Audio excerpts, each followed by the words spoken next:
ஆண்டவராகிய இயேசு கிறிஸ்துவின் நாமம் மகிமைப்படுவதாக. இந்த நாளிலும் கூட நாம் கர்த்தருடைய வார்த்தையாய் தியானிக்க போகிறதான தலைப்பு பிசாசின் தந்திரங்கள். பிசாசின் தந்திரங்கள் என்கின்ற தலைப்பில் கர்த்தருடைய வார்த்தையை தியானிக்க போகிறோம். கூர்ந்து கவனியுங்கள். இந்த நாளிலும் ஆண்டவராகிய இயேசுவானவர் உங்கள் வாழ்க்கையில் பிசாசின் தந்திரங்களை குறித்து பேச விருப்பப்படுகிறார்.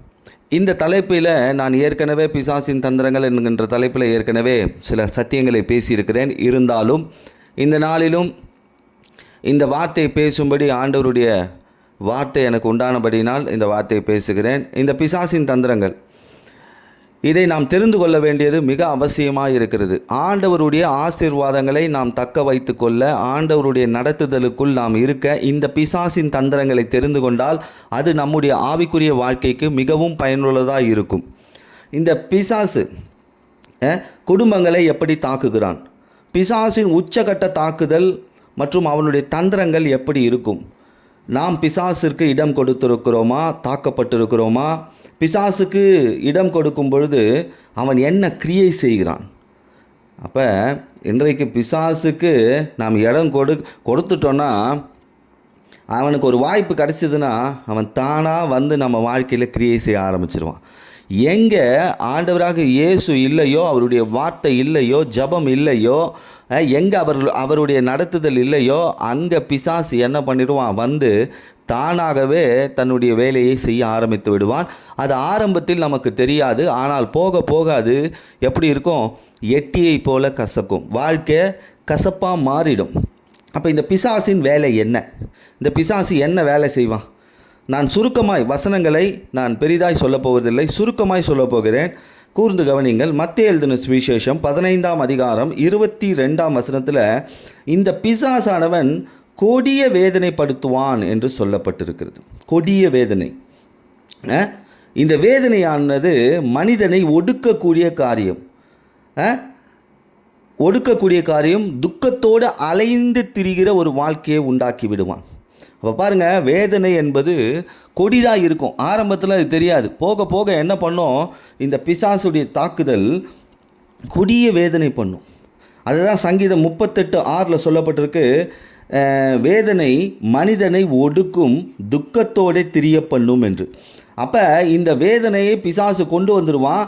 அது என்ன பண்ணுமா, துக்கமாக மாற்றிடும், வாழ்க்கையை திரிய பண்ணும். அதையும் இதையும் தேடி அலைந்து திரிகிற போல் வாழ்க்கை ஆகிடும். அது மட்டும் இல்லை, இந்த பிசாசின் வேலை என்ன, ஒரு மனுஷனை கர்த்தருக்கு பயப்படக்கூடிய பயத்திலேருந்து வெளியே கொண்டு வந்து தனக்கு பயப்படக்கூடிய பயத்தில் வச்சிருவான். 1 யோவான் 4ஆம் அதிகாரம் 18ஆம் வசனத்தில் பயமானது வேதனை உள்ளது என்று சொல்லப்பட்டிருக்கிற. அப்போ வேதனைப்படுத்துவான்னா அந்த பயத்துக்குள்ளே கொண்டு போயிடுவான். அவனுடைய கிரியைகள் அப்படி இருக்கும். குடும்பத்திற்குள்ள, வாழ்க்கைக்குள்ள, பிள்ளைகளுக்குள்ள, வேலை காரியங்களில், படிப்பு காரியங்களில் போக போக அவன் என்ன பண்ணுவான், கொடிய வேதனைக்குள்ளே கொண்டு போவான். பாருங்கள், இதை தான் ஒரு பெரும்பாடு உள்ள ஸ்திரீ சொன்ன ஒரு வார்த்தையை நீங்கள் கவனித்து பார்த்தீங்கன்னா, மார்க் எழுதின சுவிசேஷம் 5ஆம் அதிகாரம் 29ஆம் வசனத்தில் இந்த ஸ்திரீக்கு ஒரு கொடிய வேதனை, பெரும்பாடு. இந்த அம்மாவுக்கு பெரும்பாடு, பெரிய பிரச்சனை, ஒரு சரீர பிரகாரமான போராட்டம், யாருக்கிட்டையும் சொல்ல முடியல, வேதனை அப்படி இருக்குது. அந்த வேதனையை கொண்டு வர்றது பிசாசு தான். ஆனால் ஆண்டவர் அதே இடத்துல சொன்னார் பாருங்கள், மார்க் 5:34, உன் வேதனை நீங்கி சுகமாயிரு. இன்றைக்கு ஆண்டவரிடத்தில் இப்படிப்பட்ட கொடிய வேதனைக்குள் நீங்கள் மாட்டிக்கொண்டிருப்பீர்கள். ஆனால் ஆண்டவரிடத்தில் உங்கள் சரீரத்தை, உங்கள் வாழ்க்கையை, உங்கள் குடும்பத்தை ஒப்புக்கொடுங்கள். ஆண்டவர் உங்களுக்காக ஒரு வார்த்தை வைத்திருக்கிறார், உன் வேதனை நீங்கி சுகமாயிரு. ஆண்டவருடைய திட்டம் நாம் சுகமாக இருக்க வேண்டும் என்பது, பிசாசின் திட்டம் வேதனைக்குள் போக வேண்டும் என்பது. இப்பொழுது இந்த பிசாசுக்கு இடம் கொடுக்கும்போது அவன் என்ன பண்ணுறான், கொடிய வேதனைப்படுத்துகிறான். 2வது, மார்க் எழுதின சுவிசேஷம் 5ஆம் அதிகாரம் 3ஆம் வசனம் சுருக்கமாய் சொல்லுகிறேன், அவனுடைய குடியிருப்பு கல்லறை என்று சொல்லப்படும். இந்த இடத்துல பிசாசுடைய குடியிருப்பு கல்லறை, வாழ்க்கையை கல்லறையாக மாற்றுறது, இந்த இடத்துல பிசாசு பிடித்தவன் தன் வீட்டை விட்டு என்ன பண்ணுறான், கல்லறையில் இருக்கிறான். அப்படின்னா இன்னைக்கு யாரும் போய் கல்லறையில் உட்கார போகிறதில்ல, தங்கள் வாழ்க்கையை கல்லறையாய் மாற்றிக்கொள்வார்கள். பிசாசு ஒரு மனிதனுடைய வாழ்க்கையில் கிரியை செய்யும் என்றால் வாழ்க்கையை கல்லறையை போல மாற்றிடும். அப்போ வீடு கல்லறை போல் இருந்தால் சமாதானம் இருக்குமா, நிம்மதி இருக்குமா? அப்போ இன்றைக்கி வாழ்க்கை கல்லறை போல் மாறுதுன்னா, கல்லறையை கொஞ்சம் கவனித்து பார்த்தீங்கன்னா பார்க்க அழகாக இருக்கும், உடைச்சி பார்த்தீங்கன்னா நாற்று அடிக்கிற மாதிரி இருக்கும். அப்படிதான் இன்னைக்கு வாழ்க்கையில் சில வல்லமைகள் நம்மை தாக்கும் பொழுது அது நமக்கு ஆரம்பத்தில் தெரியாது. அதுக்கு இடம் கொடுக்கும் பொழுது அது குடும்பத்தை கல்லறை போல மாற்றிவிடும். வாழ்க்கை குடும்பம் என்றால் பெரியவர்கள் மட்டுமல்ல, சிறியவர்களும் சேர்ந்து தான் இருக்கிறாங்க. அவங்க வாழ்க்கை என்னவாயிரும்? கல்லறையாக மாறிடும். நாத்தம் அடிக்கிற வாழ்க்கையாக மாறிடும். அதுக்கப்புறமா ஒருத்தன் கல்லறைக்குள்ளே போயிட்டு அவனை மறுபடியும் என்ன பண்ண முடியாது, கொண்டு வர்றது ரொம்ப கடினம். அப்போ பிசாசுடைய ரெண்டாவது வேலை பாருங்கள், வாழ்க்கையை எப்படி மாற்றிடுவான்? கல்லறையை போல, கல்லறையின் குடியிருப்பை போல மாற்றி விடுவான். இதுதான் பிசாசின் தந்திரம். ரெண்டாவது தந்திரம். முதல் தந்திரம் கொடிய வேதனைப்படுத்துவது, ரெண்டாவது வாழ்க்கையை கல்லறையை போல மாற்றுவது. மூன்றாவது பாருங்க, யோவான் 13ஆம் அதிகாரம் 2ஆம் வசனம், அவன் இருதயத்தை தூண்டுவான்னு சொல்லப்பட்டிருக்கு. அவன் இருதயத்தை தூண்டுவானா? அப்படின்னா என்ன அர்த்தம்னா, இருதயத்தில் பழைய நினைவுகளை, சிந்தனைகளை, ஏதாவது சம்பவத்தை அதை கொண்டு வந்து மனிதனுடைய இருதயத்தை தூண்டுவான். பாருங்கள், ஒரு மனிதனுடைய இருதயம் இயேசு வசிக்கும் ஆலயமாக இருக்கும்பொழுது பிசாசால் அதை ஒன்றும் செய்ய முடியாது. அப்போ நம்மளுடைய இருதயத்தில் இது போன்ற நினைவுகள், சில காரியங்களை பிசாசு தூண்டி என்ன பண்ணுவான்? இருதயத்தை மோசம் போக்கிடுவான். இந்த இருதயம் தூண்டப்பட்டவன் தான் யூதாஸ். இந்த யூதாஸ் இயேசுவோடே இருக்கிறான். இருதயம் தூண்டப்படுது. இயேசுவானவர் யூதாஸை அழைத்த அழைப்பை மறந்து பிசாசின் வல்லமினால் தாக்கப்பட்டான். கடைசியில் இயேசுவை மறுதலித்து மரித்து போனான். இருதயம் தூண்டப்பட்டவனுடைய வாழ்க்கை மரித்து போகும். அப்போ பிசாசுடைய மூன்றாவது வேலை என்ன? இருதயத்தை தூண்டுவது, பொல்லாத நினைவுகளை உள்ளே கொண்டு வருவது, பழைய சுபாவங்களை உள்ளே கொண்டு வருவது. நான்காவது காரியம் பாருங்க, மத்தேயு எழுதின சுவிசேஷம் 10ஆம் அதிகாரம் 36ஆம் வசனத்தில் அவன் சத்ரு என்று சொல்லப்பட்டிருக்கிறது. இந்த இடத்துல பிசாசை சத்ரு என்று வேதம் சொல்லுகிறது. அப்போ இந்த இடத்துல சத்ரு, ஆண்டவர் சொன்னார், யார் சத்ருவான்? வீட்டாரே சத்ரு வீட்டுக்குள்ளேயே இருக்கும்.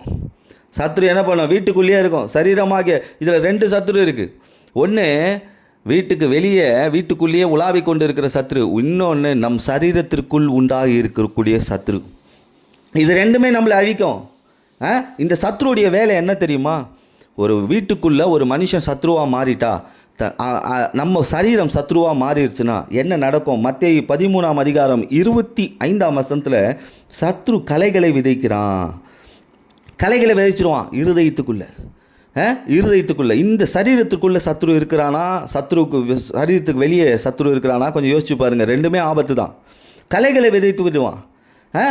அப்படின்னா வீட்டுக்குள்ளே பொல்லாத விஷயங்களை விதைப்பான். சபைக்குள்ளே, குடும்பங்களுக்குள்ளே களைகளை விதைச்சிருவான். இந்த களைகள், நல்ல பயிரானது என்ன பண்ணும்? 60-100 பலன் தரும். களைகள் என்ன பண்ணும்? ஆசீர்வாதங்களை அழிக்கும். அப்போது இந்த பிசாசின் தந்திரம், முதலாவது கொடிய வேதனையை கொண்டு வருவது, ரெண்டாவது வாழ்க்கையை கல்லறையாய் மாற்றுவது, மூன்றாவது இருதயத்தை தூண்டி மரணத்திற்கு நேராய் நடத்துவது, அடுத்தது சத்ருவாக இருப்பான். பிசாசின் தந்திரம் எப்படி இருக்கும்? சத்ருவாக கிரியை செய்யும். லூக்கா 19ஆம் அதிகாரம் 43ஆம் வசனத்தில் அவன் உனக்கு விரோதமாய் மதில் போடுவான். பாருங்க, மதில் போடுவானா பிசாசு, தடை. ஆண்டவருடைய பிரசன்னம் பாதுகாப்புக்குள்ளே நாம் இல்லாவிட்டால் அவன் தன்னுடைய மதிலை போட்டுருவான். இங்கே நாம் கடவுளுடைய வார்த்தைக்குள்ளே, அவருடைய பிரசன்னத்துக்குள்ளே, அவருடைய கிருபைக்குள்ளே இருக்கும் பொழுது அவனால் மதில் என்றால் ஒரு தடை. உங்கள் வாழ்க்கையில் முன்னேற முடியாதபடி ஒரு தடை, அதற்குள்ளே இருக்கணும். சத்ரு உங்கள் வாழ்க்கையில் கிரியை செய்தால் ரொம்ப மோசமாக இருக்குங்க. ஆனால் வேதம் சொல்லுது, ஏசாயா 59ஆம் அதிகாரம் 19ஆவது வசனத்தில், வெள்ளம் போல சத்ரு வரும்பொழுது ஆவியானவர் அவனுக்கு விரோதமாய் கொடியேற்றுவார்.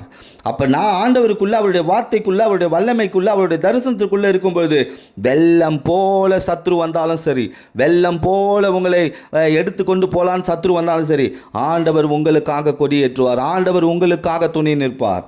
செப்பனியா 3ஆம் அதிகாரம் 15ஆம் வசனத்தில், உன் சத்துருக்களை அவர் விலக்கினார், அவர் உன் நடுவில் இருக்கிறார், இனி நீ தீங்கை காணாய். என்றைக்கு ஆண்டவரிடத்தில் ஒப்பு கொடுக்கணும். உங்களுக்கு தெரியும் உங்களுக்குள்ள சத்ரு இருக்கா, உங்களுக்கு வெளியே சத்ரு இருக்கான்னு சொல்லி. இந்த செய்தியை கேட்டுக்கொண்டு இருக்கிறவங்களுக்கு தெரியும், சத்ரு கிளைகளை விதைத்திருக்கிறானா, என் வாழ்க்கையில் கிளைகள் வளர்ந்துருக்குதா, அது என்னை அழிக்கும் வல்லமையாக இருக்கான்னு இன்றைக்கி ஆண்டவரிடத்தில் ஒப்பு கொடுங்க. ஆண்டவர் சொல்லிட்டா, உன் சத்துருக்களை உன் வாழ்க்கையிலேருந்து விளக்குவேன், உன் நடுவிலேருந்து விளக்குவேன், உன் குடும்பத்திலேருந்து விளக்குவேன், இனி தீங்கை காணாதிருப்பாய். அப்போ தீங்கை காண மாட்டேன்னு ஆண்டவரிடத்தில் ஒப்பு கொடுக்கணும்.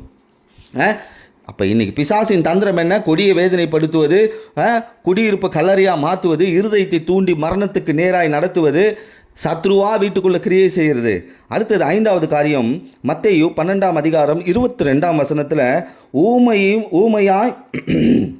ஊமையான ஒரு மனுஷனை குறித்து சொல்லப்பட்டிருக்கு. ஊமையாக மாற்றுறது சத்ருவுடைய வேலை. ஊமையாகவும் குருடாகவும் மாற்றுவது. பிசாசின் தாக்குதல் ஒரு மனிதனை ஊமையாக மாற்றும், குருடனாக மாற்றிடும்.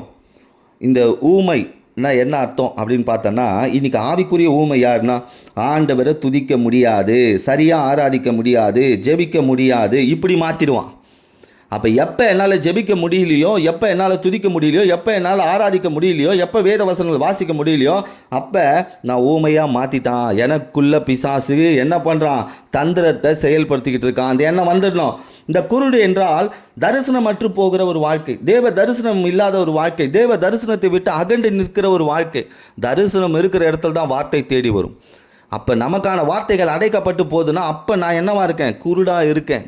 அப்போ பிசாசு பாருங்கள், இயேசுவை விட்டு எப்படியெல்லாம் அகண்டு போக பண்ணுறான் பாருங்கள். வேதனைக்குள்ளே கொண்டு போகிறது, கல்லறையாக மாற்றுறது, வாழ்க்கையை இருதயத்தை தூண்டுறது, அதே போல் நம்மையே சத்ருவாய் மாற்றிடுறது, அதுக்கடுத்தது ஊமையாகவும் குருடாகவும் மாற்றுறது. இதான் பிசாசின் தந்திரங்கள். இன்னும் கூட சொல்கிறேன் பாருங்க, ஆதியாகமம் 3ஆம் அதிகாரம் 1-2 வசனங்களை வாசிச்சு பாருங்கள். பிசாசின் இங்கே ஒரு ஆயுதத்தை எடுக்கிறான், தந்திரம் என்னும் ஆயுதத்தை எடுக்கிறான். தந்திரம், இதே 2 கொரிந்தியர் 11ஆம் அதிகாரம் 3ஆம் வசனத்தில் கூட சொல்லலாம். பிசாசின் ஆயுதம் தந்திரம். தந்திரமாக பேசி ஆதாமையும் ஏவாளையும் இருவரையும் ஆண்டவருடைய பிரசன்னம், பாதுகாப்பு, ஆசீர்வாதம் இவைகளிலிருந்து பிரித்து வெளியே கொண்டு வந்தான் பாருங்க. தந்திரமாக பேசுகிறான், தந்திரமாக இருக்கிறான். அவனை கண்டே பிடிக்க முடியல, ஏவாளால் கண்டுபிடிக்க முடியல. அப்படியே ரொம்ப தெளிவாக பேசுகிறான். ஏவாள்கிட்ட பேசி என்ன பண்ணான், அந்த வார்த்தையை ஏவாள் நம்பினதுனால என்ன ஆச்சு, கடவுளை விட்டு அகண்டு போகிற ஒரு வாழ்க்கை, பிள்ளைகள் வாழ்க்கையில் பெரிய பிரச்சனை, அலைந்து திரிகிற ஒரு வாழ்க்கை, சத்துருக்கள் வளைக்கிற ஒரு வாழ்க்கை, இருதயம் கடினமாச்சு. இந்த இடத்துல இவர்கள் ஊமையும் குருடுமானார்கள். பாருங்கள், இயேசு இடத்துல பிரிக்கிறது. அதனால் பாருங்கள், ஏகப்பட்ட பிரச்சனைகள் இவங்க வாழ்க்கையில். பிசாசின் ஆயுதம் தந்திரம். என்றைக்குமே பாருங்கள், திருடன் திருடுறதே தெரியாது, கொள்ளடிக்கிறதே தெரியாது. அதுபோல தான் இந்த பிசாசுடைய ஆயுதம், தந்திரமாக செயல்படுவான். எச்சரிக்கையாக இருங்கள். உங்களிடத்தில் கடவுளுடைய வார்த்தை வருமானால், கடவுளுடைய தரிசனம் வருமானால், நீங்கள் தேவ தரிசனத்திற்குள், பாதுகாப்புக்குள், அவருடைய தோட்டமாகிய ஏதேனுக்குள் இருக்கிறீர்கள், அவருடைய பிரசனத்திற்குள் இருக்கிறீர்கள். ஆனால் தோட்டத்திற்குள்ளிருந்து பிசாசிற்கு செவி கொடுப்பீர்களானால், பிசாசை நம்புவீர்களானால், உங்கள் வாழ்க்கையில் நீங்கள் மட்டுமல்ல, உங்கள் சந்ததிகள் வரை அதோடைய தாக்கம் அதிகமாக இருக்கும். அப்படி தான் ஆதாம் ஏவாளுடைய வாழ்க்கையில் நடந்தது. இப்போ பிசாசின் ஆயுதம் தந்திரம். அடுத்தது பாருங்கள், 1 தீமோத்தேயு 4ஆம் அதிகாரம் 1 வசனத்தில் பொல்லாத உபதேசங்களை அளிப்பானாம். பொல்லாத உபதேசம். ஊழியர்கள் கர்த்தருடைய வார்த்தையை பிரசங்கிக்கிறார்கள், ஆனால் பிசாசு வேறு உபதேசங்களை கொண்டு வருவான். இது நடக்காது, இது முடியாது, இது எப்படி, இது என்ன ஆகும், இதுதான் பிசாசுடைய வேலை. பிரிப்பான், கடவுளுடைய வார்த்தையிலேருந்து நம்மளை பிரிப்பான். அதுதான் பொல்லாத உபதேசம். தேவ ஊழியக்காரர்கள் 2 மணி நேரம் பேசுவாங்க சபையில், 2 மணி நேரம் 3 மணி நேரம் கூட பேசுவாங்க, கடவுளுடைய வார்த்தை எடுத்து சொல்லுவாங்க. ஆனால் மீதி இருக்கிற நாட்களில் பொல்லாத உபதேசங்களை கொடுத்து கர்த்தருடைய வார்த்தையிலேருந்து வெளியே கொண்டு வந்துடுவான். ஆண்டவர் பாருங்க, ஆதாம் ஏவாள் இவர்களிடத்தில் வார்த்தைகளை கொடுத்தாரு. நீ கனியை புசிக்க வேண்டாம், புசிக்கிற நாளில் சாகவே சாவாயின்னு சொல்லிட்டார். இதை செஞ்சினா நீ சாவப்பான்னு சொல்லி ஆண்டவர் சொல்கிறாரு. ஆனால் பாருங்கள், பிசாசு சொன்னால் இதை நீங்கள் புசிக்கும் நாளில் தேவனை போல மாறுவீர்கள், இயேசுவை போல மாறுவீங்க.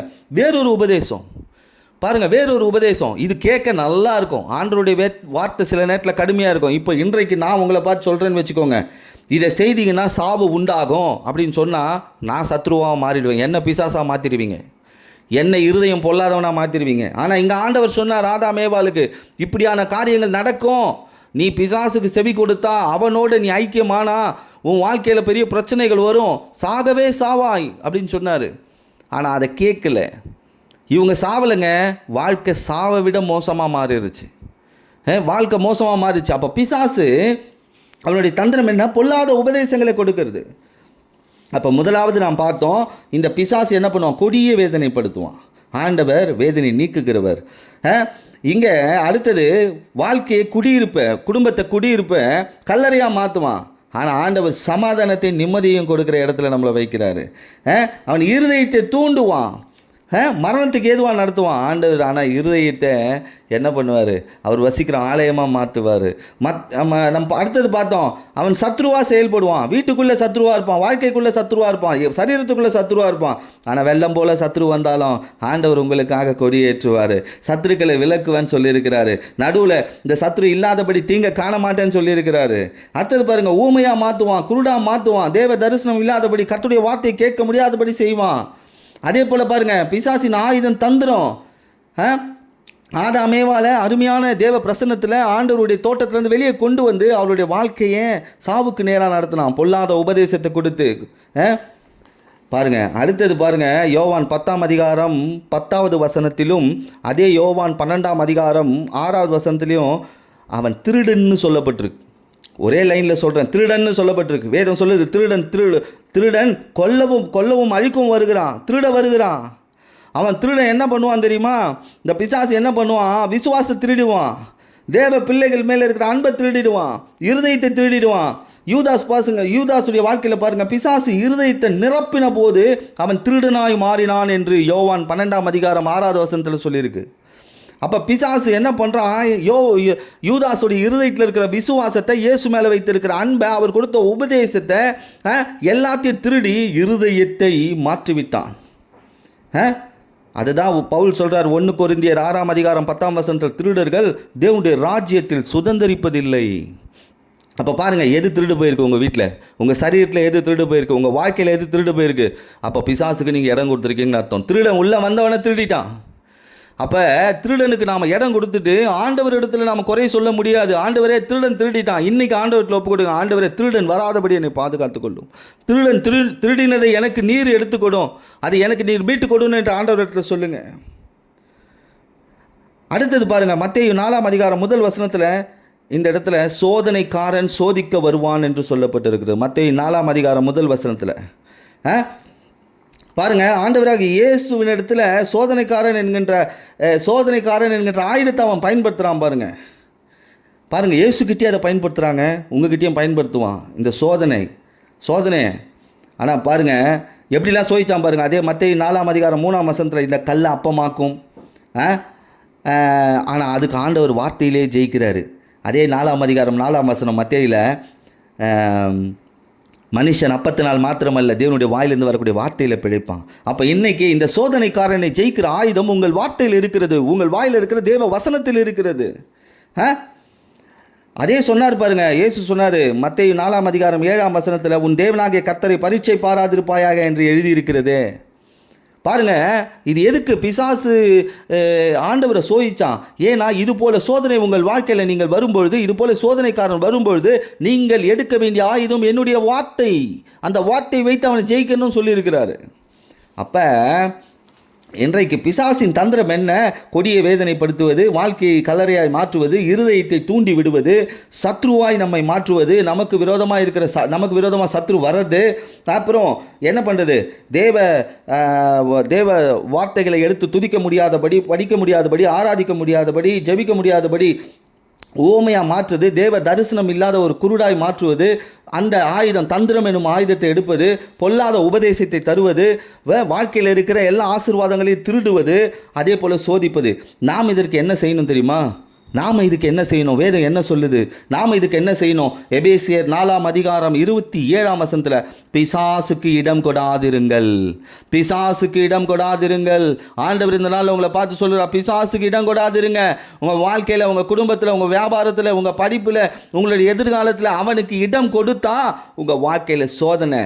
திருடப்படுவான், அவன் திருடிடுவான், பொல்லாத உபதேசத்தை கொடுப்பான், ஆயுதங்களை எடுப்பான், தந்திரம் எனும் ஆயுதத்தை எடுப்பான், ஊமையாக மாற்றிடுவான், குருடாக மாற்றிடுவான், சத்ருவாக செயல்படுவான், இருதயத்தை தூண்டுவான். அதே போல் உங்கள் வாழ்க்கை குடியிருப்பான், கல்லறையாக மாற்றிடுவான், கொடிய வேதனைக்குள்ளே நடத்துவான். இப்போ நடக்கிற காரியங்கள், பிசாசு ஆரம்பத்தில் பாம்பு எப்படி வந்துதான் ஏதேன் தோட்டத்தில் ரொம்ப மென்மையாக, ரொம்ப பொறுமையாக, ரொம்ப அப்படியே அழகாக பேசி அந்த ஏவாளை வஞ்சித்தது. அது போல தான் இன்றைக்கி இருக்கும். ஆனால் முடிவு பாம்புடைய விஷத்தை போல இருக்கும் உங்கள் வாழ்க்கையில். அதனால் இன்றைக்கி பிசாசுக்கு இடம் கொடுக்கக்கூடாது. எதில் இடம் கொடுத்துருக்கிறீங்க?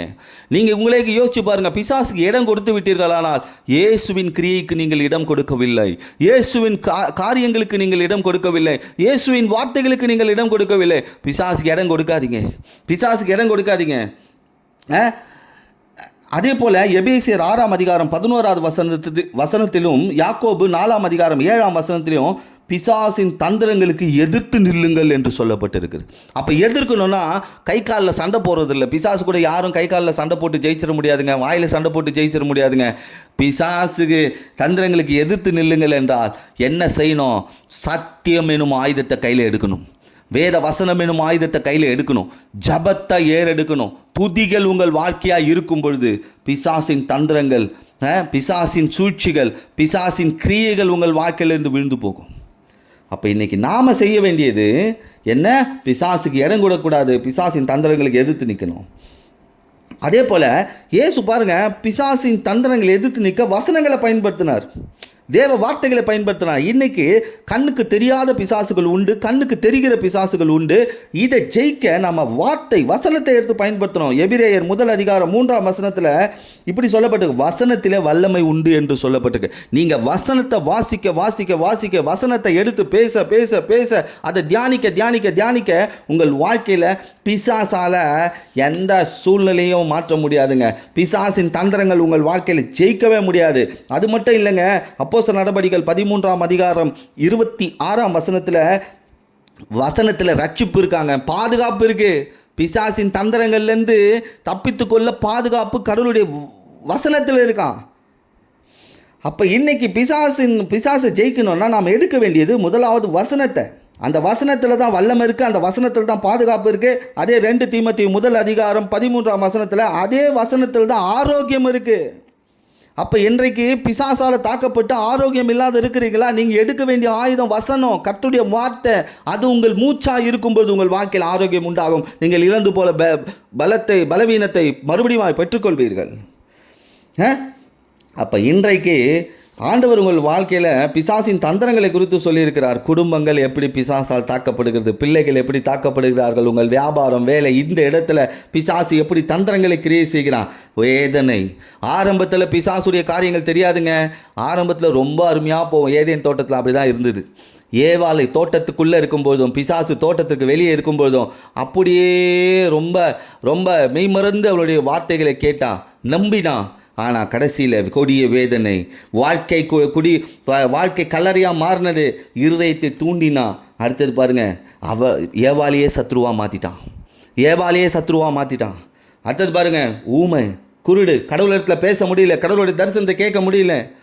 தந்திரத்தை பயன்படுத்தினான். அந்த இடத்துல பொல்லாத உபதேசத்தை கொடுத்தான், கடவுள் இடத்துலேருந்து பிரிக்கும்படி. அடுத்தது திருடிட்டாங்க, ஆசீர்வாதம் எல்லாத்தையும் திருடிட்டான். ஆசீர்வாதம், சரீரத்தில் இருக்க பலம், குடும்பத்தில் இருக்கிற சமாதானம், சந்தோஷம், எல்லாம் நிம்மதி, தூக்கம் எல்லாத்தையும் திருடிட்டான். அடுத்தது சோதிக்க ஆரம்பிச்சிட்டான். இதுக்கு நாம் செய்ய வேண்டிய காரியம், பிசாசுக்கு இடம் கொடுக்கக்கூடாது. பிசாசின் தந்திரங்களோடு எதிர்த்து நிற்கணும். ஜபத்தில் வசனத்தை பயன்படுத்தணும். அந்த வல்லமை உண்டு வசனத்தில். அது வசனம் நம்ம பாதுகாக்கும், அந்த வசனம் நம்ம ஆரோக்கியப்படுத்தும். இந்த நாளில் கூட ஆண்டவர் உங்கள் மத்தியில் பிசாசின் தந்திரங்களை குறித்து பேசியிருக்கிறார். எச்சரிக்கையாக இருங்கள். குடும்பங்களை ஆண்டவர் ஆசீர்வாதமாக வைத்திருக்கிறார். அந்த குடும்பங்கள் மத்தியில் பிசாசுக்கு இடம் கொடுத்து பிசாசின் தந்திரங்களில் நீங்கள் விழுந்து போகக்கூடாது என்பதற்காக இந்த தேவ வார்த்தை உங்கள் வாழ்க்கையில் புறப்பட்டு வந்திருக்கிறது. இந்த செய்தி உங்கள் வாழ்க்கையில் பயனுள்ளதாக இருக்கும் என்று நான் விசுவாசிக்கிறேன். கர்த்தர் உங்களையும் உங்கள் குடும்பத்தையும் உயர்த்தி ஆசீர்வதிப்பாராக. ஆமென்.